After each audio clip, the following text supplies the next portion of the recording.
오늘 본문은 바울이 안디옥 교회에서 베드로의 외식적인 행동을 책망하는 내용입니다. 바울이 베드로를 책망하는 것은 자신의 사도권이 베드로의 것보다 열등하지 않음을 갈라디아 교인들에게 보여주고자 했으며, 더 나아가 율법의 무용성과 이신칭의의 교리를 강조하고 있는 것입니다. 2장 11절입니다. 게바가 안디옥에 이르렀을 때에 책망받을 일을 있기를 내가 그를 대면하여 책망하였노라. 안디옥은 예루살렘에서 약 480km 떨어진 지중해 북동쪽에 위치하고 있는 도시입니다. 안디옥 교회는 초기 기독교의 중요한 중심지 가운데 하나였던 것입니다. 사도행전 11장 26절에 따르면 이곳은 예수님의 제자들이 처음으로 그리스도인 메시아의 백성들이라고 불린 지역이었다고 합니다. 바울은 안디옥에 있는 교회의 젊은 지도자 중 하나였습니다. 베드로가 언제 방문했는지 알 수는 없지만 아마도 바울 일행이 예루살렘에서 안디옥으로 돌아온 지 얼마 되지 않았을 때였을 것입니다. 바울은 예루살렘에서는 베드로와 친교의 악수를 했고, 안디옥에서는 사도들을 대표하는 자였지만 자신이 베드로를 면전에서 책망했다는 것입니다. 2장 10에서 13절입니다. 야고보에게 온 어떤 이들이 이르기 전에 게바가 이방인과 함께 먹다가 그들이 오매 그가 할례 자들을 두려워하였으나 물러가매 남은 유대인들도 그와 같이 외식하므로 바나바도 그들의 외식에 유혹되었느니라. 안디옥 교회에서는 유대인 그리스도인들과 이방인 그리스도인들이 함께 식사를 했다는 것을 알 수 있습니다. 식사를 함께 한다는 것은 공동체의 한 일원임을 나타내는 것입니다. 할례가 공동체의 정체성을 말해주는 상징이듯이 식탁 교제 또한 그렇다는 것입니다. 따라서 처음에는 비유대인 그리스도인들과 음식을 먹다가 나중에 물러난 베드로의 윗선 문제는 다음 문단에서 제기된 문제와 밀접한 관련이 있습니다. 즉, 이방인 그리스도인들이 하나님의 백성에 속하기 위해 할례를 받아야 하느냐는 것입니다. 다시 말하면 식탁 교제는 갈라디아에서 긴급하게 부각된 바로 그 할례 문제의 일부였던 것입니다. 사실상 유대인이 제인시하는 이방인과 식사하는 것은 율법에 의해 금지되어 있었습니다. 그러나 베드로는 시몬의 집에서 받은 계시 때문에 이방인인 고넬료의 집에서 식사를 하였고, 이것은 그리스도 안에서 하나 된 아름다운 표상이었습니다. 그러므로 베드로가 안디옥 교회에서 이방인 그리스도인들과 함께 식사하는 것은 전혀 문제가 되지 않았던 것입니다. 그런데 야고보에게서 온 몇 사람이 베드로의 태도가 급히 달라졌던 것입니다. 아마도 그들은 예루살렘에서 결정된 사도의 판결문을 가져왔거나 또는 야고보의 친구들이었거나 예루살렘 교회에서 온 방문객들이었을 것입니다.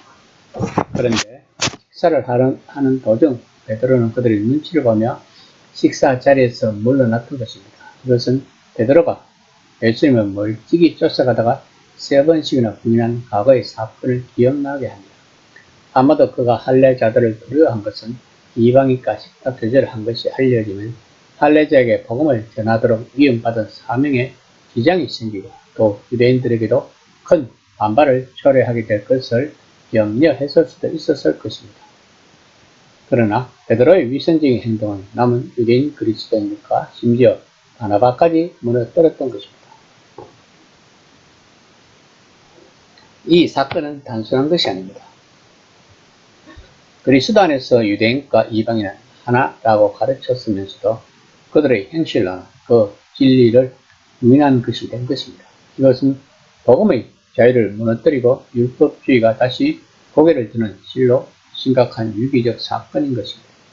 어쩌면 이 소식은 갈라디아의 복음의 신앙을 혼란케 만드는 빌미를 제공했을 수 있을 것입니다. 갈라디아의 말썽꾼들은 새로운 핵심자들에게 이방인 그리스도인들이 정말 온전한 가족 구성원인지를 놓고 바울과 베드로가 안디옥에서 논쟁을 벌였다고 말했을 가능성이 높을 수도 있습니다. 아마도 그들은 이렇게 말했을 것입니다. 그 봐라, 바울은 여러분에게 이야기를 전부 다 들려주지 않았어요. 어쨌든 베드로는 예수님의 오른팔이었습니다. 그는 온전한 유대인이 되지 않으면 참 이스라엘에 속할 수 없음을 알고 있었던 거죠. 그래서 할례를 받지 않은 이방인과는 식탁 교제에서 선을 그었던 겁니다. 라고 2장 14절입니다. 그러므로 나는 그들이 복음의 진리를 따라 바르게 행하지 아니함을 보고 모든 자 앞에서 게바에게 이르되 내가 유대인으로서 이방인을 따르고 유대인답게 살지 아니하면서 어찌하여 억지로 이방인을 유대인답게 살게 하느냐 하였습니다. 베드로는 하나님이 메시아 예수 안에서 유대인과 이방인을 동등한 하나의 새로운 가족으로 창조하셨다는 사실을 인식하고 살았던 그가 평생 이방인을 완전히 다른 종족처럼 대하다가 나중에 그런 삶을 살기는 쉽지 않았을 것입니다. 그런데도 베드로는 그렇게 행동했던 것입니다. 그럼 베드로가 야고보에게서 온 사람들이 도착하자 베드로는 달라졌던 것입니다. 그들이 강경파여서 안디옥의 간섭을 인정하지 않을 거임을 알아차렸던 것입니다. 그래서 그는 유대인의 체면이라는 가면을 썼던 것입니다. 그것은 베드로가 잠시 동안 자신을 이방인 그리스도인들과 구별하겠다는 의미인 것입니다. 베드로는 한순간에는 이렇게 행동했다가 다음 순간에는 반대로 행동했던 것입니다. 바울은 이제 이 문제를 좀 더 신학적인 뼈대를 갖춰 발전시키려고 합니다. 2000년을 이온 교회사에서 상황에 맞춰 체면의 가면을 설해하는 모든 이들에게 거듭 경종을 울리는 바울의 근본 주장은 아주 분명합니다. 그리스도 안에 있는 모든 사람은 진정 자기 자신이 되어야 한다는 것입니다. 즉 하나님 나라에서는 가면이나 화장이 필요 없다는 것입니다. 이 시간 나는 상황에 따라 체면이라는 가면을 쓴 적은 없는가를 한번 생각해보는 시간이 되었습니다.